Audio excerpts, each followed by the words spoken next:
নমস্কার বন্ধুরা, আমার সবুজ ছাদ বাগানে আপনাদের স্বাগত। আমি অসীম বলছি। বন্ধুরা, আজকে আপনাদের একটা জিনিস দেখাবো। সেটা হচ্ছে বেল ফুল গাছের থেকে আপনি চারা কিভাবে তৈরি করবেন। হ্যাঁ, তো আমরা প্রত্যেকেই জানি বেল ফুল গাছের ডাল কেটে বর্ষাকালে বসালে চারা হয়ে যায়, সেটা ঠিক কথা। কিন্তু আপনারা বেল ফুল গাছের পাতা থেকেও কিন্তু চারা তৈরি করতে পারবেন। এই যে দেখছেন, এটা আমি 20 দিন আগে এই গাছ থেকে কেটে বসে এখানে আবার পাতা গজাতে শুরু করেছে, নতুন পাতা শুরু হয়ে গেছে। এই জায়গা থেকে কেটেছিলাম, এই দেখুন, এখান থেকে কেটে আমি এই পাতাটা, একটা গাছ ছিল আমার, তো ভাবছি একটা গাছ যদি অবস্থা খারাপ, কীরকম অবস্থা গাছটার, তো ভাবছি একটা গাছ যদি মরে যায় তখন কি করব। সেই জন্য এই পাতাটা কেটে প্লেন বালির মধ্যে পাতাটাকে আমি বসিয়েছিলাম। সেটা ভিডিওটা আপনার এখন করিনি আমি, তো বসিয়েছিলাম, ওই ডাঁটিটা বসিয়ে দিয়েছিলাম।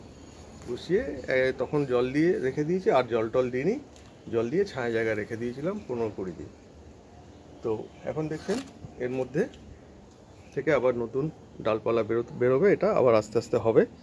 তো বেল ফুল গাছ থেকে চারা তৈরি করতে গেলে পাতা থেকেও আপনারা চারা তৈরি করতে পারবেন। তো দেখি এটা কি হয়েছে। আমি তো বসিয়েছিলাম 20 দিন আগে, এখনও কালকে খুব বৃষ্টিতে ভিজেছে। তো এবার আমি এটা বার করে দেখব যে আদৌ এতে শিকড় হয়েছে কি না। তো এবার দেখি বের করে এই প্লেটটার মধ্যে এটা আমি আস্তে আস্তে ঢালবো। যে শিকড় হয়েছে কি না সেটা আমি জানি না, তবে আজকে দেখি। আমার মনে হয় হয়েছে, কারণ এর আগেও আমি করেছিলাম খুব ভিজে বালিটা।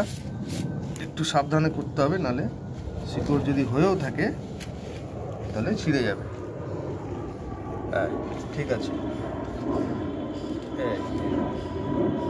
বাহ, শিকড় হয়েছে, এই দেখুন। দেখছেন কত সুন্দর শিকড় হয়েছে। একটা লম্বা হয়ে গেছে, বাকিগুলো ছোট ছোট। এই পাতাটা এবারে আমি আবার একটা গ্রো ব্যাগে বসিয়ে দেবো। এর থেকেই কিন্তু আস্তে আস্তে গাছ হয়ে যাবে। তো দেখলেন এই বালির মধ্যে শিকড় হয়েছিল, এটা আমি রেখে দিই। এবারে এটাকে আমি এই গ্রো ব্যাগে বসিয়ে দেবো। কীভাবে বসাবো? এই গ্রো ব্যাগে আমি নিয়েছি 1 ভাগ ভার্মি কম্পোস্ট, মানে 1 মুঠো, একটু কোকোপিট, আর বালি, আর মাটি, গার্ডেন সয়েল, বাগানের মাটি। তাহলে কী নিলাম? মাটি, বালি, কোকোপিট, ভার্মি কম্পোস্ট, এটা একসঙ্গে মিশিয়ে দেবো।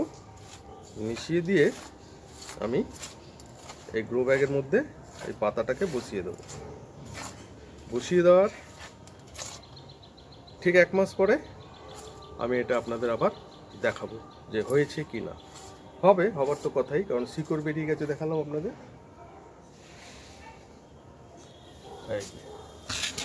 এই দেখুন, শিকড় বেরিয়ে গেছে, দেখছেন?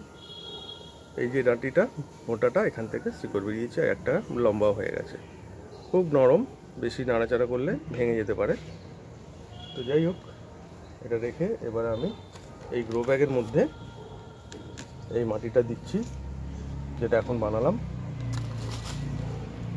মাটি, বালি, ভার্মি কম্পোস্ট আর সামান্য কোকোপিট, যাতে ময়েশ্চারটা ঠিক থাকে, সেজন্য দিয়েছি।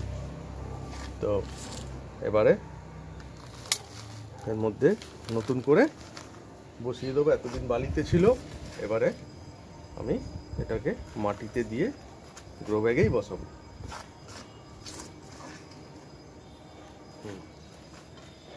এবারে এটা নিয়ে আস্তে করে এরকমভাবে রেখে দেবো।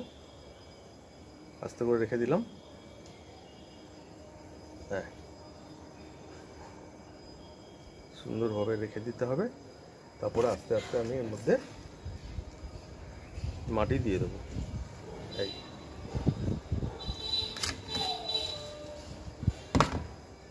এই যে হয়ে গেছে।